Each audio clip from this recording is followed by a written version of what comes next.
Assalamualaikum warahmatullahi wabarakatuh. Kami dari kelompok 5 ingin mempresentasikan tentang ringkasan dan abstrak. Sebelumnya, perkenalkan, nama saya Rizky Falevi. Nama saya Rifania Aurelia Rahman. Nama saya Fadila Nurwidianti. Nama saya Desila Safiana.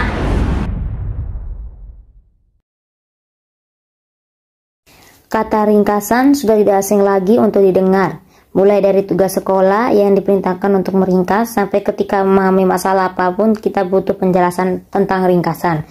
Berikut adalah pengertian dari ringkasan itu sendiri, adalah sebuah penyajian peristiwa atau kejadian pada sebuah buku atau sebuah karangan yang panjang yang disajikan secara singkat tanpa menghilangkan makna sebenarnya.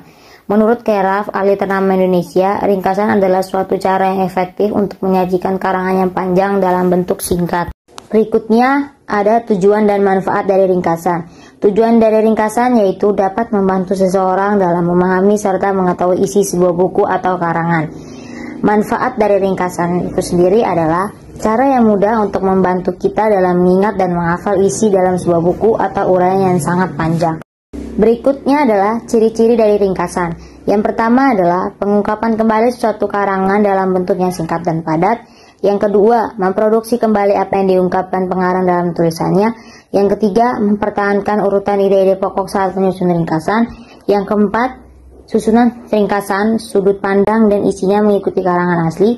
Yang kelima, menggunakan kalimat yang pendek dan senada dengan kalimat pengarang aslinya. Yang keenam, penyusun ringkasan terikat oleh penataan, isi dan sudut pandang pengarangnya.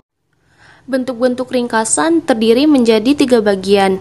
Kesatu yaitu ringkasan bentuk sinopsis. Ringkasan dalam bentuk sinopsis ini bisa dilakukan pada buku seperti karya fiksi atau non-fiksi. Bentuk sinopsis merupakan salah satu bentuk ringkasan suatu karya yang kiranya dapat memberikan dorongan kepada orang lain untuk membaca secara utuh. Yang kedua ada ringkasan bentuk abstrak. Ringkasan bentuk abstrak atau ringkasan dimaksudkan untuk uraian yang sesingkat-singkatnya tentang segala pokok yang dibahas. Yang ketiga, ada ringkasan bentuk simpulan. Ringkasan bentuk simpulan merupakan bentuk ringkasan yang mengungkapkan gagasan utama dari suatu uraian atau pembicaraan dengan memberikan penekanan pada ide sentral secara penyelesaian dari permasalahan yang diungkapkan. Cara membuat ringkasan terdiri menjadi 3 bagian. Yang pertama, membaca naskah asli. Yang kedua, mencatat gagasan utama. Yang ketiga, mengadakan reproduksi. Pengertian abstrak. Abstrak adalah ringkasan isi laporan yang ditulis dengan singkat dan padat. Abstrak berisi pokok masalah, tujuan, metode, data, dan kesimpulan dalam bentuk paragraf. Fungsi abstrak. Fungsi abstrak adalah memudahkan pembaca untuk memahami karya tulis secara garis besar. Tujuan abstrak.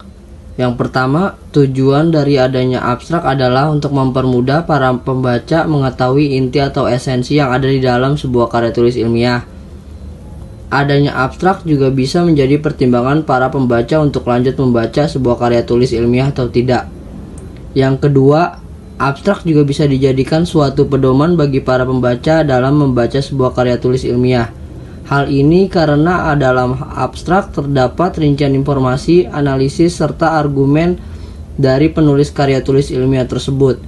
Yang ketiga, adanya abstrak juga bisa mempermudah para pembaca untuk bisa mengingat poin penting yang ada di dalam suatu karya tulis ilmiah. Manfaat abstrak adalah untuk memudahkan pembaca mengerti secara cepat isi dari sebuah karya tulis ilmiah, sehingga bisa untuk memutuskan apakah perlu membaca lebih lanjut atau tidak.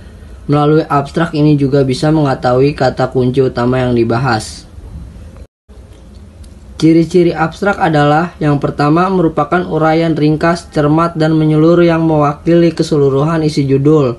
Yang kedua, tanpa komentar dari pembuatnya, hanya berisi apa yang diterangkan dalam karya tulis ilmiah. Yang ketiga, terletak di awal sebagai penyedia informasi dari karya ilmiah. Yang keempat, isi abstrak terdiri dari 250 sampai 400 kata atau kurang. Yang kelima, dalam abstrak tidak ada pergantian paragraf. 6. Huruf yang digunakan dalam abstrak sebaiknya berbeda besarnya dengan ukuran huruf dalam isi karya ilmiah. 7. Biasanya menggunakan kalimat pasif. 8. Tidak mengandung kepustakaan, singkatan, ilustrasi, grafik, dan tabel.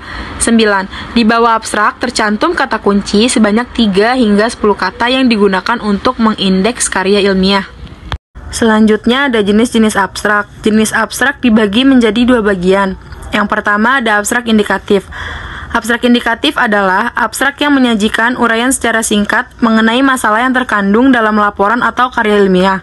Abstrak ini bertujuan agar pembaca mengetahui isi informasi tanpa mengadatkan isi, hanya memberikan indikasi sasaran cakupan tulisan. Abstrak indikatif biasanya dibuat jika karya ilmiah belum selesai, tetapi harus mencantumkan abstrak terlebih dahulu untuk kepentingan simposium, seminar, atau kongres. Yang kedua ada abstrak informatif. Abstrak informatif adalah miniatur laporan atau karya ilmiah asli yang berisi data dan informasi secara lengkap. Dalam abstrak informatif terkandung judul, penulis, institusi, tujuan, metode dan analisis laporan, hasil penelitian, dan simpulan. Informasi dalam abstrak ini disampaikan secara tuntas, sehingga pembaca cukup mengetahui abstrak tanpa perlu membaca keseluruhan karya ilmiah. Struktur penulisan abstrak. Pertama, informasi umum mengenai penelitian yang dilakukan. Yang kedua, tujuan penelitian. Ketiga, alasan dilaksanakannya penelitian. Keempat, metode penelitian yang digunakan. Kelima, temuan penelitian. Dan yang keenam, kata kunci terdiri atas 3 kata atau gabungan kata. Jadi, kesimpulannya adalah bahwa ringkasan itu merupakan sebuah penyajian peristiwa atau kejadian pada buku atau sebuah karangan yang panjang, disajikan secara singkat tanpa menghilangkan makna sebenarnya. Tetapi, perbandingan bagian atau bab dari karangan asli secara proporsional masih dipertahankan dalam bentuknya yang singkat. Sedangkan abstrak adalah ringkasan isi laporan yang ditulis dengan singkat dan padat dalam 250 sampai 400 kata. Keberadaan abstrak selalu terletak di halaman pertama karya tulis ilmiah. Abstrak berisi pokok masalah, tujuan, metode, data, dan kesimpulan atau rangkuman dari penelitian yang telah dilakukan oleh penulisnya. Sekian dari kelompok kami, mohon maaf kurang lebihnya. Wassalamualaikum warahmatullahi wabarakatuh.